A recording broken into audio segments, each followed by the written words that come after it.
আপুনি আমাৰ কথা চিন্তা কৰিব নালাগে। দেশৰ স্বাৰ্থৰ বাবে আপুনি এতিয়াই ইয়াৰ পৰা পলাই যাওক। ঐ ছোৱালী, গদাপানী ক'ত আছে তই নকওঁ কিয়? নকওঁ। তহঁতৰ অত্যাচাৰত এই জয়মতীৰ প্ৰাণ গলেও বংশৰ সন্ধান মই কেতিয়াও নিদিম।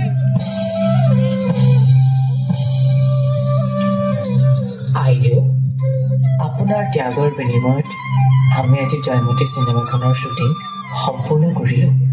আমি আপোনাৰ ওচৰত চিৰকৃতজ্ঞ।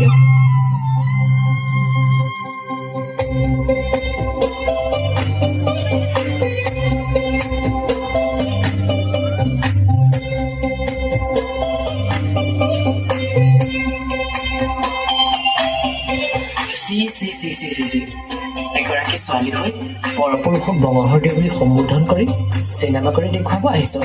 আজিৰ পৰা তই বৰ ঘৰত প্ৰৱেশ কৰিব নোৱাৰ।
সমাজত তাই এজনী ছোৱালী হৈ পৰপুৰুষক বঙহৰ দেউৰী সম্বোধন কৰিছে, অভিনয় কৰিছে।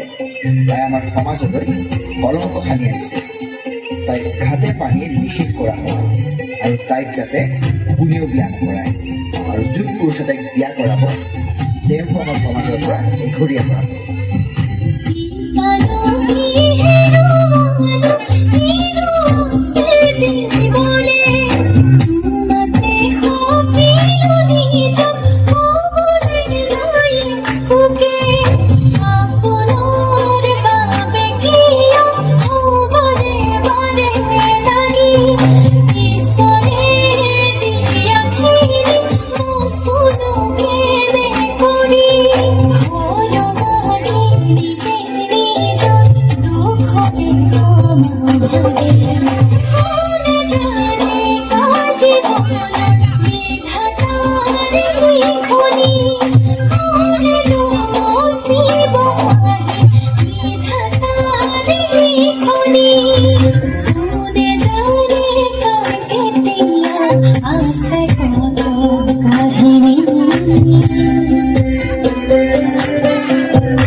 অসমৰ প্ৰথমগৰাকী নাৰী অভিনেত্ৰী আইদেউ সন্দিকৈয়ে অভিনয়ৰ নামত নিজৰ জীৱন উচৰ্গা কৰিলে।